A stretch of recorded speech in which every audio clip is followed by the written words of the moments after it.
Assalamualaikum warahmatullahi wabarakatuh. Apa kabar dengan Anda semua? Mudah-mudahan dalam kondisi sehat. Seperti biasa, saya Roni Waluya hadir dalam Visi Zakat. Kita akan membicarakan, mendiskusikan secara santai berbagai segi kehidupan yang ada hubungannya dengan zakat tentunya dalam Visi Zakat ini. Dan satu tema yang menarik, yaitu tentang anak jalanan. Di tengah hiruk pikuknya kota besar, mungkin kita sering melihat banyak sekali anak jalanan yang mungkin saja itu bukan merupakan pilihan hidup mereka. Mungkin saja karena keterpaksaan, karena faktor ekonomi dan lain sebagainya. Masalah kekerasan, pelecehan seksual, dan berbagai bentuk kriminalitas seakan akrab dengan kehidupan mereka. Dan siapa lagi kalau bukan kita yang harus memperhatikan mereka. Dan untuk itu saya sudah menghadirkan salah satu tamu kita hari ini untuk membicarakan pena untuk pemimpi kecil. Ya, ini menarik sekali. Beliau ini dari atau Kepala Sub Direktorat Kesejahteraan Sosial Anak Terlantar dari Kementerian Sosial, ya, yaitu Bapak Rahmat Kusnadi. Assalamualaikum. Waalaikumsalam. Pak Rahmat orang Jawa Barat sebenarnya. Kati. Harusnya Rahmat Surahmat. Kalau orang itu dari Garut. Kang Rahmat, ya. Berbicara mengenai anak jalanan. Ya. Apakah semua anak yang hidup di jalanan kita sebut anak jalanan? Ya tidak semuanya, jangan-jangan ada yang sedang bermain di jalan gitu atau sedang jalan mau sekolah gitu kan. Nah, anak jalanan itu biasanya dia minimal 3 sampai mungkin 24 jam di jalan gitu ya. Oh, itu baru kita kategorikan sebagai anak jalanan. Nah, disebut anak rentan. Jadi 1 sampai 3 jam disebut dia anak yang rentan di jalan, vulnerable gitu ya. Dia mungkin nantinya akan meningkat kalau dibiarkan, tidak ada program. Ada lagunya kan, anak jalanan itu kembang metropolitan. Anak jalanan kembang metropolitan katanya kan. Kalau kota metropolitan gak ada anak jalanan, kurang jadi kota metropolitan. Iya, tapi kadang-kadang kembangnya jadi kurang bagus gitu ya. Nah, sekarang perhatian kita terhadap mereka itu ataupun pemerintah sudah melakukan apa sih sebetulnya? Ya, sejak tahun sebelumnya sudah lama ya, pemerintah dari tahun 95 sudah ada program untuk anak jalanan. Sekarang diintensifkan lagi sejak tahun 2009 ada namanya program kesejahteraan sosial anak. Itu di pusat maupun daerah serentak melakukan program kesejahteraan sosial anak jalanan. Bagaimana anak jalanan ini dibantu untuk pemenuhan dasarnya. 1. Kedua, bagaimana pemenuhan dasar berarti kan untuk sandang, pemenuhan pangan, gizi lah gitu lah, gizi, permakanan dan sebagainya. Kedua, bagaimana anak ini mengakses layanan dasar, pendidikan, kesehatan, akte kelahiran. Gitu. Kemudian bagaimana dengan bantuan yang kami lakukan, misalnya mengembangkan kreativitas anak. Wah, ini sangat penting sekali. Iya. Jadi banyak pilihan. Iya, gitu iya. Sebelum kita jauh, sebetulnya kebanyakan dari anak jalanan ini apa penyebabnya? Mereka menjadi anak jalanan. Lebih banyak dari kemiskinan dan pengangguran orang tua dan melemahnya extended family, tanggung jawab orang tua dalam mengasuh anak. Pernah nggak Anda menemukan atau kasus menemukan bahwa anak jalanan itu bukan dari orang yang tidak mampu golongannya? Ada, tapi persentasinya kecil. Oke. Jadi mungkin saja itu terjadi. Tadi karena extended family tadi, keluarga yang melemah. Mencari antara mencari jati diri, mencari pengakuan, begitu ya.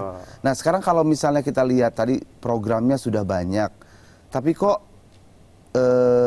tidak pernah berkurang anak jalanan? Karena mesin produksinya terus ini ya, dengan mesin produksinya kemiskinan ini yang terus gitu kan. Ada misalnya 32 atau lebih dari itu 32 juta anak di seluruh Indonesia miskin. Masyarakat miskin. Nah, itu kan memproduksi terus anak-anak yang dari keluarga yang berarti miskin. Menurut Anda solusinya apa yang paling tepat? Solusinya akar kemiskinan ini ditanggulangi secara simultan, menyeluruh gitu ya. Nah, kami di Kementerian Sosial ditugaskan untuk menangani anak ya, bagaimana itu pengaruh dari kemiskinan itu dieliminir, misalnya ada kasus-kasus anak jalanan tadi. Gitu. Nah, sekarang saya aja masih melihat jam-jam sekolah, ya, yang harusnya anak-anak itu berada di bangku sekolah, mengenyam pendidikan. Apakah tidak ada antara sikap pemerintah untuk lebih ketat lagi? Anak-anak jalanan ini benar-benar, ya memang mereka wajib sekolah gitu. Apakah dirazia kah? Atau apakah yang harus dilakukan? Spot check kami misalnya di Jakarta nih, ada dari 1.400 tahun 2010-2011 lah, di akhir 2010 gitu kan. dari 1.400 anak yang kita spot check data, itu 89% lah, 90% anak sekolah. Hanya dari waktu luangnya ini. Anak-anak mencari nafkah untuk banyak beralasan untuk transport ke sekolah, jajan di sekolah. Mereka ke jalan tadi, yang rentan tadi. Dan yang vulnerable ini banyak yang rentan ini. Gitu. Karena mereka nggak punya untuk bekal untuk sekolahnya. Tapi bukan berarti karena mereka tidak bersekolah ya? Ada yang tidak bersekolah, hanya persentasinya sudah kecil lah, misalnya di Jakarta gitu. Mereka mengakses. Karena banyak lembaga-lembaga juga yang berperan gitu. Kami bermitra misalnya di Jakarta ada 35 rumah singgah atau yayasan nangani anak jalanan. Dan mereka berperan banyak. Ada yang mewajibkan di lembaganya itu bagaimana anak jalanan ini bisa mengakses pendidikan sekolah dasar negeri atau menengah negeri. Karena dengan negeri agar lebih murah bantuan yang dari misalnya Kemensos atau dari panding-panding yang lain. Saya melihat ada beberapa LSM ataupun ada beberapa pihak di luar pemerintah yang sangat memperhatikan nasib anak jalanan ini. Seperti di Bandung, saya lihat ada komunitas-komunitas yang memang perhatian mereka khusus untuk anak jalanan. Bagaimana melihat fenomena seperti ini? Nah, memang sebagian besar itu lembaga-lembaga yang nangani anak jalanan, lembaga kesejahteraan sosial anak itu bermitra dengan Kementerian Sosial. Sebagian besar gitu ya, karena kami paling senang dengan bekerja sama dengan lembaga-lembaga yang tanpa dibantu oleh pemerintah sebelumnya jalan. Ketika Kementerian Sosial ataupun Dinas Sosial di daerah itu memberi kerjasama dengan itu, menambahkan kualitas layanan bagi anak tadi untuk mengakses layanan dasar, pemenuhan kebutuhan dasar atau keterampilan lainnya. Nah sekarang gini, kita tahu ya pemerintah dengan berbagai programnya, sekolah gratis, dana bantuan BOS, apapun itu namanya, ya. Tapi ternyata hanya dinikmati oleh sebagian dan segelintir orang, atau bahkan mereka bisa memang sekolah gratis, tapi buku dan yang lain-lainnya mereka tetap harus biayanya tinggi. Kenapa? Tapi nanti jawabnya ya. Kita akan teruskan obrolan ini karena kita yakin bagaimanapun juga anak-anak jalanan itu adalah anak-anak calon generasi penerus bangsa ini. Ya, kita ingin punya generasi penerus yang berkualitas. Pendidikannya pun harus baik. Kita akan lanjutkan obrolan setelah kita lihat yang berikut ini.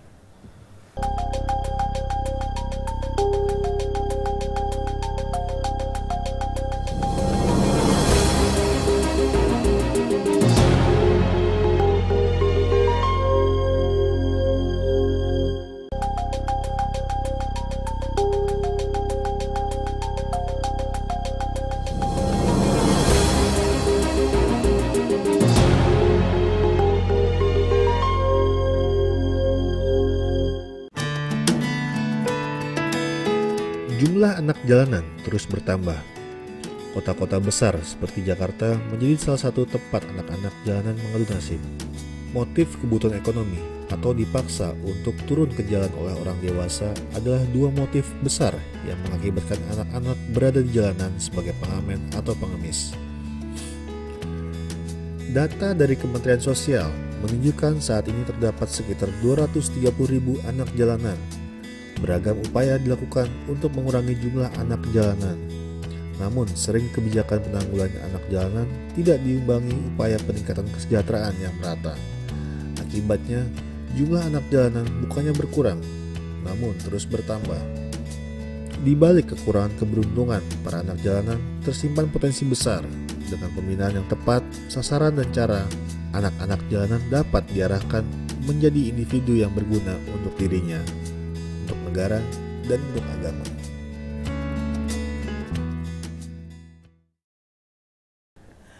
Ya, kalau kita lihat tadi dari tayangannya Mas Rahmat, Kang Rahmat ya, bahwa ternyata memang bukan berarti pemerintah tidak memperhatikan anak jalanan. Tapi ya, apakah karena mereka udah betah di jalan, artinya mereka sudah dibina, dimasukkan ke panti, tapi tetap begitu ini balik lagi ke jalan. Jadi sebenarnya apa yang salah? Konsep pembinaannya kah? Atau kenapa ini? Ya, pertama bahwa program itu harus berkesinambungan. Tidak boleh terputus ya. Setahun dibantu, setahun berikutnya dibiarkan. Ini harus berkesinambungan. Nah, lewat program kesejahteraan sosial anak ini programnya harus berkesinambungan. Minimal mungkin 5-7 tahun dia harus dibantu. Ketika dia berakhir kita harus exit strategi dialihkan ke program yang lain. Gitu kan. Dan ini kita program ini baru 4 tahun dan terus akan sampai 2018. Atau mungkin pemerintah juga perlu mengajak kerjasama ya lembaga-lembaga lain agar bersinergi ya. Mungkin saya akan undang, memang saya akan undang Pak Ahmad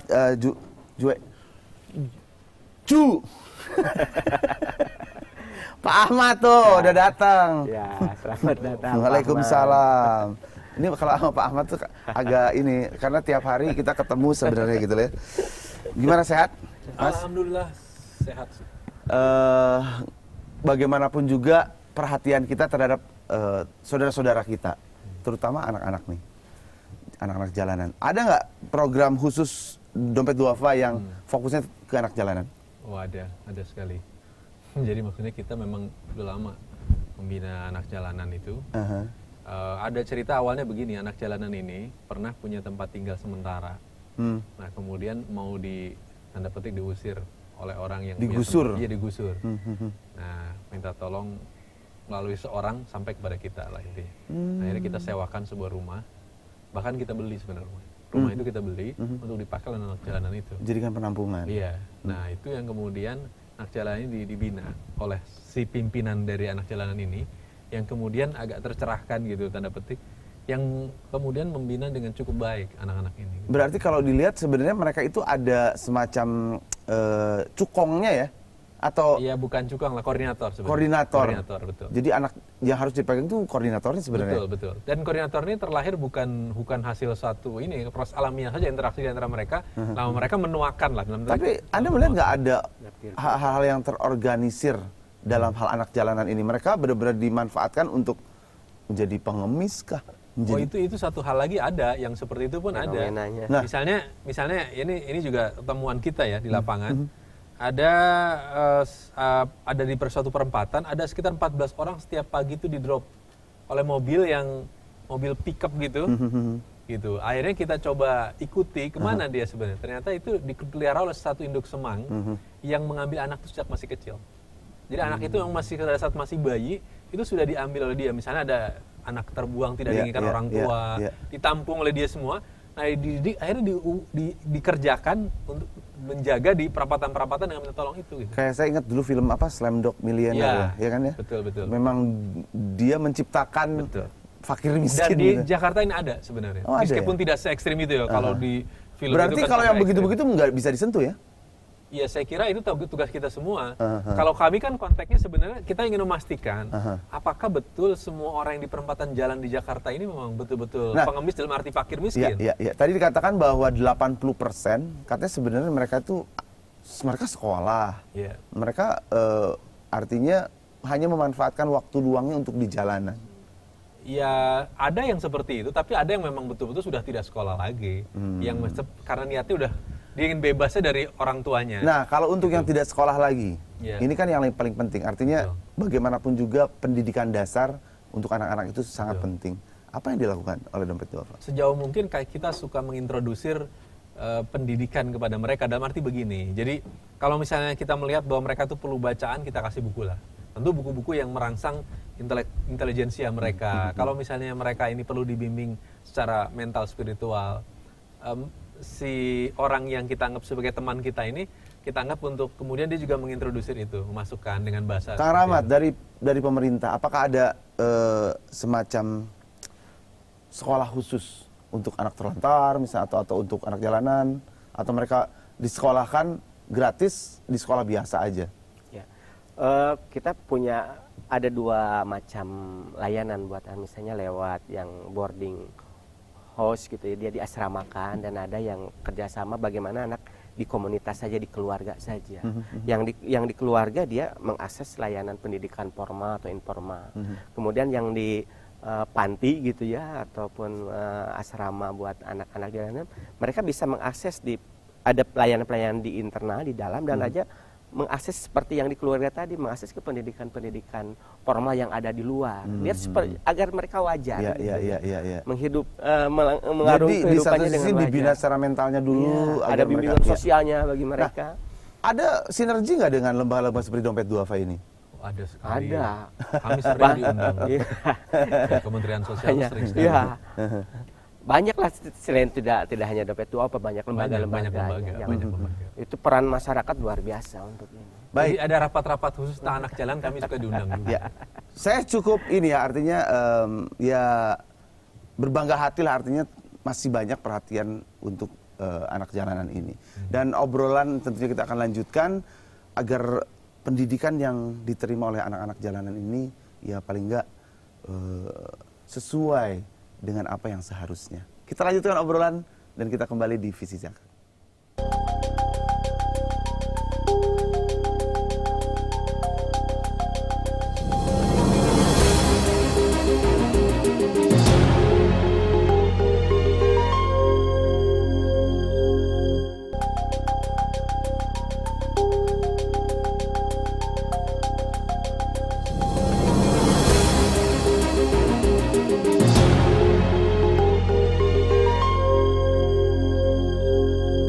Anda masih bersama kami di Visi Zakat bersama Pak Rahmat dari Dompet Duafa, Pak Rahmat dari Kementerian Sosial, Mas Ahmad dari Dompet Duafa, Rahmat, balik-balik ya. Oke, nah sekarang kalau mengenai basic pendidikan, artinya kalau mengandalkan ijazah kan zaman sekarang udah sangat ya nilai biasa sekali. Sebenarnya pendidikan seperti apa sih yang paling cocok untuk saat ini untuk mereka-mereka yang anak jalanan ini? Ya, Kementerian Sosial dan dengan lembaga-lembaga lain lah. Ada beberapa lembaga keterampilan untuk memperkuat agar dia siap pakai, siap melaksanakan tindak lanjut dari pendidikan itu. Mereka ada beberapa kursus latihan gitu ya. Pertama misalnya ada untuk keterampilan di salah satu lembaga internasional untuk kursus garment gitu misalnya. Bisa ya? Bisa. Ada maksudnya lembaga-lembaga yang lain di sekitar Jakarta Barat gitu ya. Khusus untuk servis alat-alat elektronik gitu ya, yang didukung oleh suatu perusahaan besar, perusahaan yang menjual produk tersebut, atau mereka di beberapa rumah singgah atau lembaga. Selain mereka mendapatkan pendidikan di waktu luangnya tadi supaya tidak ke jalan, mereka dilatih keterampilan. Ada yang membatik, Pak. Sehingga dengan membatik atau membuat alat keterampilan, dia akan mendapatkan tambahan lagi untuk uang saku dia. Dan Kementerian Sosial memberikan buku tabungan kepada anak. Di Jakarta ada sekitar 6.000 sampai 7.000 buku tabungan, Pak. Anak jalanan diberikan. Nah, tabungan itu bisa ada yang oleh beberapa lembaga memang jadi habis. Tapi ada juga lewat buku tabungan malah bertambah. Nah, itu buat masa depannya dia gitu ya. Apakah akan kuliah lagi atau akan mengembangkan keterampilannya, usaha sendiri, atau mungkin bekerja di tempat yang lain untuk akses beli motor dan sebagainya gitu ya. Ada di beberapa lembaga ini sudah ke sana gitu. Nah, ini sangat membanggakan lah teman-teman masyarakat. Nah, kalau Dompet Duafa sendiri sampai sejauh itu? Jadi cara berpikir kita tuh begini, bahwa orang miskin sama orang kaya itu, orang miskin sudah tertinggal gitu. Jadi kalau ibarat kualitas pendidikan itu dia sudah tidak sama posisi awalnya aja. Karena beda itu untuk meningkatkan kualitas pendidikan mereka harus sedikit diberi loncatan gitu. Tidak boleh jalan kaki lah, harus lari kalau perlu melompat gitu. Supaya sedikit mengejar gitu. Karena itu kami cenderung untuk melakukan pembinaannya itu adalah agar anak-anak itu mendapatkan pembinaan yang berkualitas. Bukan sekedar dapat gitu, bukan sekedar dapat. Karena menurut keyakinan tidak sekedar formalitas lagi. Betul. Jadi kalau bisa mereka tuh dapat yang lebih bagus, supaya mereka bisa sedikit lari atau meloncat tadi gitu. Nah, ini yang kami lakukan. Karena itu anak-anak yang memang tadinya punya potensi untuk putus sekolah, kami arahkan untuk mendapatkan pendidikan yang berkualitas tadi, misalnya dengan menyediakan pendidikan gratis buat mereka, sekolah gratis. Kalau misalnya memang mereka sekolahnya masih di luar, ya kita biayai juga pendidikannya gitu. Masalahnya kan sikap dan perilaku nih yang beda ya, artinya antara anak jalanan dengan yang anak biasa. Nah, yang harus didahulukan yang mana dirubah nih? Apakah pendidikannya atau sikap perilakunya? seiring sejalan gitu. Pertama tapi ada yang mungkin perlu yang hardcore, yang anak yang dia disebutnya dalam kategori bandel banget gitu ya. Iya, hardcore gitu ya. Dia harus dirubah dulu perilakunya. Gitu. Tapi kalau yang vulnerable, yang on street on the children itu gitu ya. Dia agak mudah gitu perilakunya seiring sejalan gitu ya. Pendidikannya jalan, perubahan perilakunya akan mengikuti secara langsung. Gitu. Tapi kalau yang ini yang perlu penanganan khusus ya. Penanganan khusus ya, perilakunya dulu lah. Nanti itu rumah singgah lama banget prosesnya gitu. Setelah mereka sudah menyadari. Ya, artinya kan gitu. bisa aja anak jalanan di sekolah biasa jadi bikin gaduh dianya gitu kan. Jadi sebagian dari anak jalanan itu kan memang hidupnya sudah sangat keras. Kelam bukan hanya keras.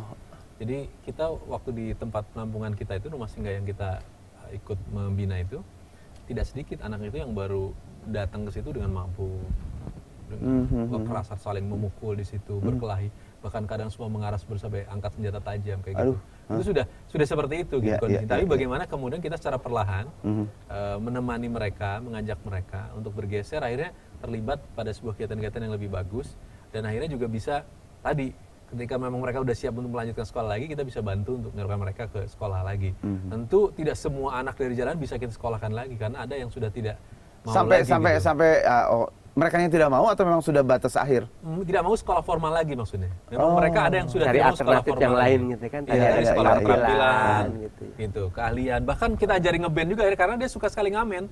Nyanyi itu. Jadi akhirnya kita sediain juga, kita belikan alat-alat ngeband yang lebih bagus.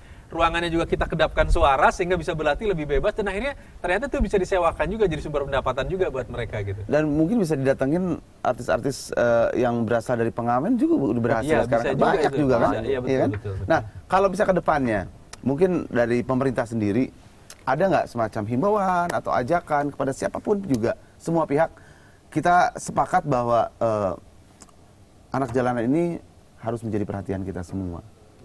Karena ini tulang punggung bangsa nanti. Betul. Ya, kaitannya dengan ini, pertama kan harus ada perubahan juga sikap dari masyarakat ketika pertama mau membantu jangan di jalanan gitu. Oh, artinya ada peraturan ya? Iya.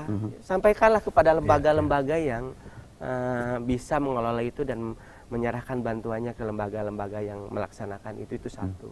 Yang kedua juga dukungan komunitas, dukungan masyarakat, bagaimana nih ya memperhatikan masyarakat di lingkungan sekitarnya, gitu kan, agar juga memberikan akses nih, membantu keluarganya dan mendorong anaknya agar tetap sekolah dengan pemberian beasiswa ataupun macamnya gitu. Iya. Mas Ahmad? Ya, yang pertama sebenarnya banyak anak-anak yang sejak kecil, bahkan sejak bayi, dia sudah diajari orang tuanya di jalan. Memang dibuat oleh orang tuanya di jalan dengan berbagai tujuan. Dan itu sebenarnya telah terjadi sebuah perampasan masa depan anak itu, dan anak itu tidak sadar bahwa dia itu berbeda dengan manusia kebanyakan. Dia mengira itu sebenarnya kehidupan seperti itu. Kelebihan apa kekurangan nih? Ini adalah suatu bisa jadi keprihatinan buat kita. Artinya suatu kehidupan anak yang harusnya dia mendapat menjalani kehidupan yang lebih baik dari itu, ternyata kemudian dia kehilangan kesempatan karena mengira bahwa kehidupan yang normal itu ya di jalan itu yang seperti itu.